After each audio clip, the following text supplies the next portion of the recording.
अंडों की खेती। एक वक्त का किस्सा है। काशान नगर गांव में एक आदमी रहता था जिसके पास बहुत पैसा और जमीन थी, लेकिन उसकी जमीन में बरसात होने के बावजूद भी फसल नहीं उगती थी। उसने अपनी जमीन में हर तरह का बीज बोया, लेकिन फसल मुरझा जाती और जमीन दोबारा बंजर हो जाती थी। ये बात उसके लिए बहुत परेशान कुन थी। मालिक, इस बार भी फसल मुरझा गई है, मैं अभी देख कर आ रहा हूँ। ये तुम क्या कह रहे हो? इस बार तो हमने जमीन में बीज भी बहुत महंगा बोया था, फिर भी फसल मुरझा गई। जी मालिक, फसल मुरझा गई है। मुझे तो लगता है इस जमीन पर कोई फसल नहीं उग सकती। मालिक, एक मशवरा है अगर आप मानो तो। हाँ मुंशी, बताओ क्या मशवरा है तुम्हारे पास? मालिक, मैं तो कहता हूँ इस जमीन को औने पौने रेट पर बेच दो। इस तरह तो आप अपना पैसा और मेहनत दोनों जाया करोगे। हाँ तुम ठीक कह रहे हो, जमीन पर लिखकर लगा दो कि ये जमीन बराए फरोख्त है। फिर मुंशी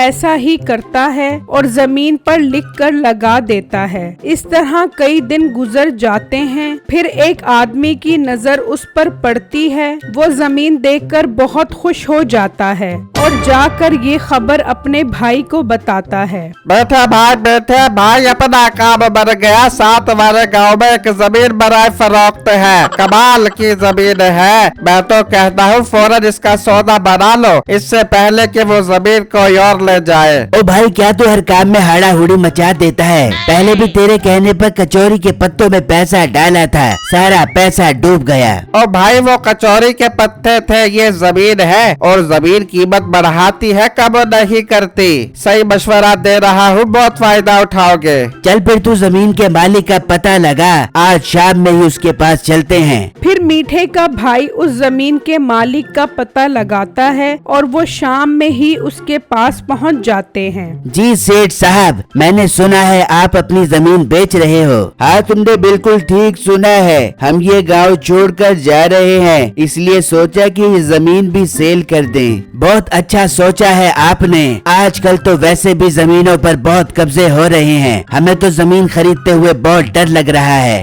ये सुनकर जमीन का मालिक डर जाता है और कहता है, नहीं नहीं भाई, तुम्हें डरने की जरूरत नहीं है। तुम ये जमीन खरीद लो, मैं तुम्हें सस्ती दे दूंगा। सस्ती? कितनी सस्ती दे दोगे तुम जमीन मुझे? मैं तुम्हें 5 लाख रुपए की दे दूंगा। मीठा ये सुनकर खुश हो जाता है और कहता है, 5 लाख रुपए बहुत ज्यादा है, अगर देनी है तो 3 लाख रुपए में दे दो, वरना हम जा रहे हैं। चल छोटे, चल यहाँ से।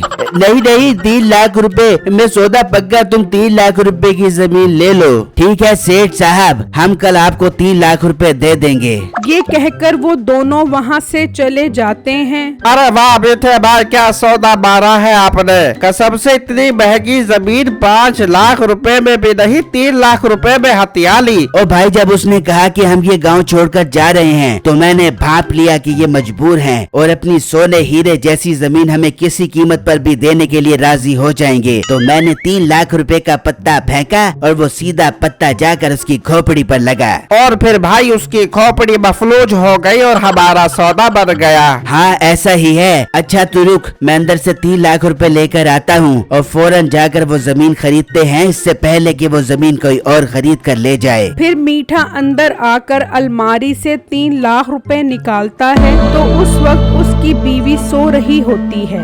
मीठा जैसे ही पैसे ले जाने लगता है तो आवाज आती है, भागते हैं दबे पाँव के कोई जाग न जाबे, चोरी करने वालों की यही खास अदा है। खराटे मार के सोती है जो औरतें घर पे, मिठे जैसा शोरी फकत उड़ की सजा है। ओ बेगम अभी मत रोक, बहुत प्यारा सौदा हाथ लगा है, इसीलिए पैसे लेकर जा रहा हूँ। मिठे मेरे से सयानुपुत्ती न करे बेबियो, वो तो मेरी आंख खुल गई, वरना तो तुम्हें साथ वाले हमसाये पे इल्जाम लगा देना था कि वो पैसे चुरा के ले गया। ओ बेगम ऐसी कोई बात नहीं है, एक बहुत अच्छी और सस्ती जमीन मिल रही है 3 लाख रुपए में, वही खरीदने जा रहा हूँ। कसम से अपने भाग खुल गए हैं। बस बस रहने दे, तू इतना सियाना कहाँ से आ गया जो अपने भाग खुल गए। सारा पैसा तूने सर्फ एक्सेल के झाग की तरह उड़ा दिया, मैं तो क्या मेरे माँ बाप भी रुल गए। बेगम यकीन कर, बहुत अच्छा सौदा है। चल मैं वो जमीन तेरे नाम करवा देता हूँ, अब तो खुश है ना? हाँ अब ठीक है मिठे, अब मैं बहुत खुश हूँ। चल फिर आई लव यू बोल। आई लव यू सो मच्छी, कुछ मच्छियाँ। फिर मीठा पैसे लेकर बाहर आता है और वो दोनों पैसे जमींदार को दे देते हैं और उससे जमीन खरीद लेते हैं। अब उनका मिशन होता है उन पर अच्छी फसल उगाना। ये ले बेगम पढ़ ले, तेरे नाम पर जमीन खरीदी है, अब तो खुश है ना? हाँ मिठे, मैं बहुत खुश हूँ। देख लो अब्बू जान, मिठे ने पूरे 2 बिघे जमीन मेरे नाम करवा दी है। अब अब्बू मेरे शोर की इज्जत किया करो, अपने शोर की बेइज्जती बिल्कुल ना बर्दाश्त कर बेबूंगी। हाय हाय बेटा, अब तो हम सब मीठे की इज्जत करेंगे। अच्छा मिठे, जमीन तो खरीद लिया, अब इस पर कोई अच्छी फसल उगा ले ताकि पैसों की लाइनें लग जाए। बेगम तू फिक्र मत कर, मेरे जहन में बहुत अच्छा आइडिया आया है। आज ही मैं जाकर मुजीरों से बात करता हूँ और जमीन ठेके पर दे देते हैं, हर महीने पैसे आएंगे। वाह मिठे, बहुत प्यारी बात की है। चल भाग के जाओ, जाके जमीन को ठेके पे देख के आ जा। फिर मीठा और उसका भाई साथ वाले गांव में बिट्टू नामी लड़के के पास जाते हैं और उसे जमीन ठेके पर देने का कहते हैं। बिट्टू ये सुनकर खुश हो जाता है और ये बात अपने बाप को बताता है। बेटा देख ले, अगर फसल में नुकसान हो गया तो हम इन्हें पैसे कहाँ से देंगे? अब्बू जाड़ा फिक्र मत करे, मैं दिन रात मेहनत करूँगा और जमीन में शोरा उगलने वाली फसल उगा कर रहूँगा। फिर अगले ही दिन से बिट्टू जमीन पर फसल उगाना शुरू कर देता है और शाम तक वो बहुत थक जाता है और घर आकर सो जाता है। अगले दिन जब वो खेत में जाता है तो देखकर हैरान रह जाता है कि फसल सारी की सारी मुरझा गई है। बिट्टू समझ जाता है कि ये जमीन किसी भी किस्म की फसल नहीं उगा सकती। वो ये बात जाकर मीठे को बताता है तो मीठा कहता है, ओ मोटे पेट वाले, मैंने तुझे जमीन ठेके पर दी थी, अब वो फसल उगाए या ना उगाए मुझे कुछ नहीं पता। मुझे तो बस मेरी जमीन के पैसे चाहिए, वरना मैं तेरा जीना हराम कर दूंगा। बिट्टू ये बात सुनकर बहुत परेशान हो जाता है और अपने बाप को ये बात बताता है।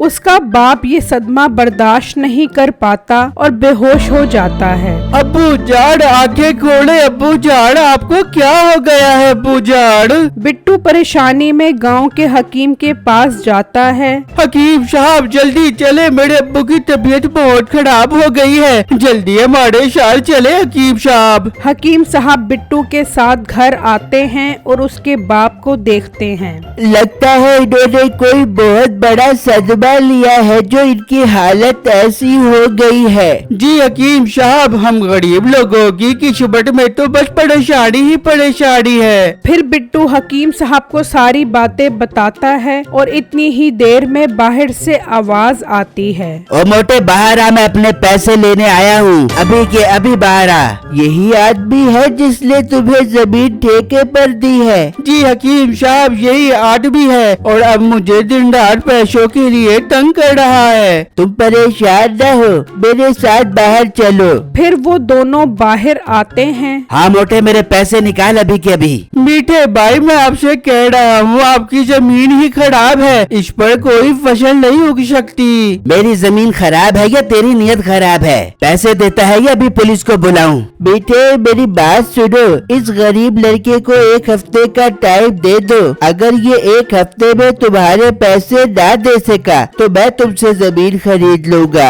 हाँ ठीक है, मगर मैं ये जमीन 10 लाख रुपए से 1 रुपया भी कम में नहीं बेचूंगा। ठीक है, मुझे सौदा मंजूर है। हकीम साहब, ये आप क्या कह रहे हैं? मैं इस बंजर जमीन के पैसे कहाँ से दूंगा? अब तुम जो मर्जी बोलो, अब हमारा सौदा पक्का हो गया है। मैं 1 हफ्ते बाद आकर 10 लाख रुपए ले जाऊंगा। ये कहकर मीठा चला जाता है और हकीम साहब बिट्टू को अपनी दुकान पर ले आते हैं और उसे अनमोल बीज देते हैं। ये कैसे बीज हैं हकीम साहब? बेटू, ये बीज जाकर जमीन में डालकर अंदर जाकर सो जाना, फिर देखना इसका कमाल। बिट्टू ऐसा ही करता है, वो बीज अंदर डालकर सो जाता है। फिर अगले दिन जब वो खेत में जाकर देखता है तो वहाँ अंडों की फसल उगी होती है। बिट्टू और उसका बाप ये देखकर बहुत खुश हो जाते हैं और अंडों की सप्लाई शुरू कर देते हैं। जल्द ही उनके पास बहुत सारा पैसा आ जाता है। बिट्टू उनमें से 10 लाख रुपए हकीम साहब को देता है और उनका शुक्रिया अदा करता है। फिर मीठा वादे के मुताबिक हकीम साहब के पास आता है और उनसे 10 लाख रुपए लेकर जमीन के कागजात उनके नाम कर देता है। आई लव यू हकीम साहब, जो आपने इतनी गंदी जमीन मुझसे 10 लाख रुपए में ले ली। कोई बात नहीं बेटा, ये तो मेरी किस्मत है। तू है ऐसी किस्मत पर। और एक बात और सुनो, ये गंदी जमीन मैंने 3 लाख रुपए में खरीदी थी और तुमने बेवकूफों की तरह मुझसे 10 लाख रुपए में खरीद कर मुझे 7 लाख रुपए का प्रॉफिट करवा दिया। बेटा तुम वो जमीन मुझे बेचकर नुकसान में ही रहे हो, जरा एक दफा जाकर तो देखो। अभी देख लेता हूँ उस बंजर जमीन को जाकर, ऐसी क्या बात है। जब मीठा वहाँ जाता है तो देखकर हैरान रह जाता है कि जमीन तो अंडों की फसल से भरी पड़ी है। मीठा ये देखकर बहुत सदमे में आ जाता है और इसी सदमे की वजह से उसे बुखार हो जाता है। मेरी वीडियो को लाइक और मेरे चैनल को सब्सक्राइब जरूर कीजिएगा। शुक्रिया।